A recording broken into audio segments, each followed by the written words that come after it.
So this here is Greta, who is a Spanish Hound, and she's been with us here for 2 hours now, 2 hours. And she and Zippy are having a lovely time playing together.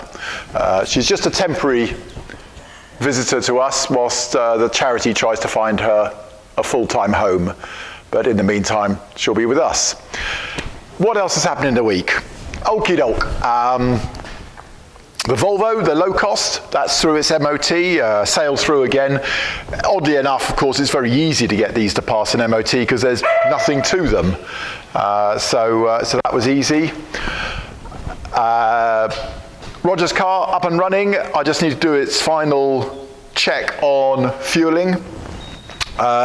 Slightly struggling to get the idle lean enough. I can't see any needle that's going to give me a leaner idle for a richer or equal cruising mixture. I tried SUs, which looked as though they might do, but definitely didn't. So we're stuck with KNs here. So we might just have to live with a slightly over-rich idle, which of course then means the revs collapse if you're sitting there waiting. So you've got to wind up the idle a bit more. Possibly just give it a bit more of an anti-stall curve on the distributor. That might do it actually, that might also help. So there we go, that's almost finished. So Saturday, I'll take it out for its last tuning run. I've got to go down to the Royal Harwich Yacht Club for a course, a first aid course, so I'll take Roger's car out then to do its final tuning. What else have we got? Over here is Ed's P1800, now minus its engine. It's in for an engine rebuild. So it's a B18. Somebody had popped in a B20 1974 block, so that's the 8-bolt flywheel, but left the B18 head on it. So horrible compression ratio, as you can imagine. Yeah, I mean, I suppose in a way you could say massively high is great news, but a B18 head on a B20 engine, yeah, that kind of, it's certainly better than having a B20 head on a B18 engine, without a shadow of a doubt. That's just detuning. But yeah, a bit of a strange thing, so we'll sort that out there. Unfortunately, all the manifold stud holes have been over drilled rather badly and lost their threads therefore, so I'll replace the manifold as well.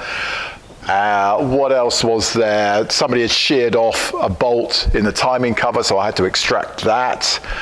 And it was a pretty worn out camshaft. Let's see if I can show you.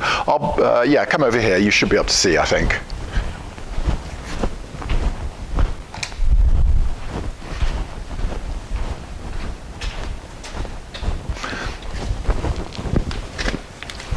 So we know it's a reground camshaft because they've nicely ground off the original ID there to show us that it has been reground.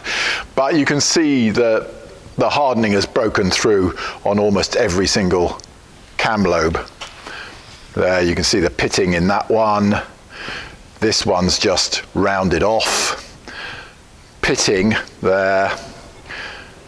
Yeah, they're all, basically pretty much every lobe is shot.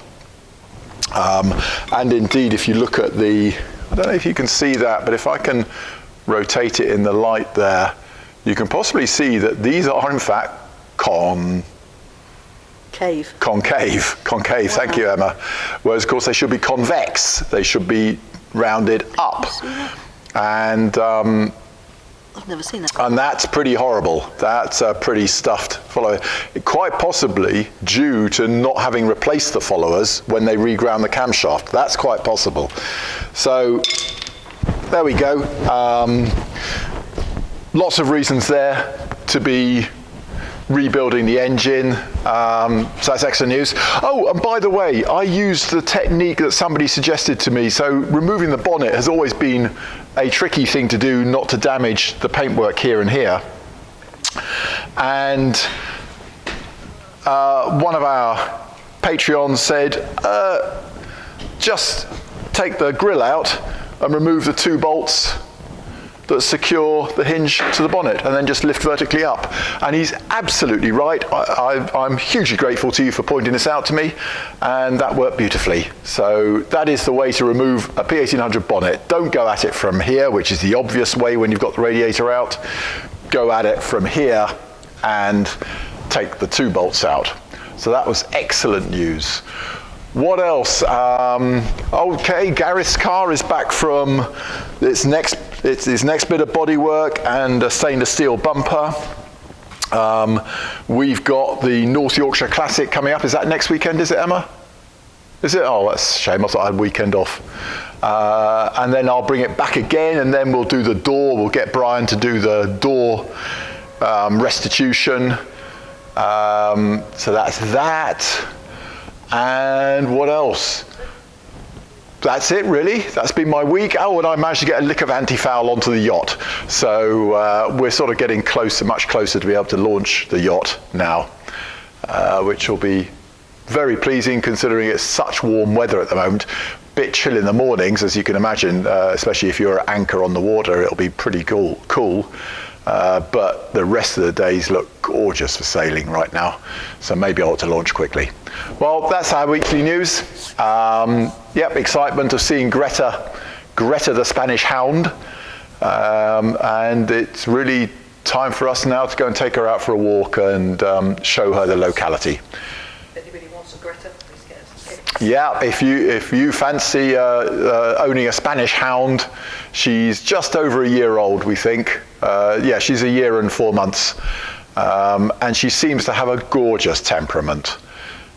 So yeah, that's Greta. She's available if you want to give us a shout. We'll put you in touch with the charity. Have a good weekend.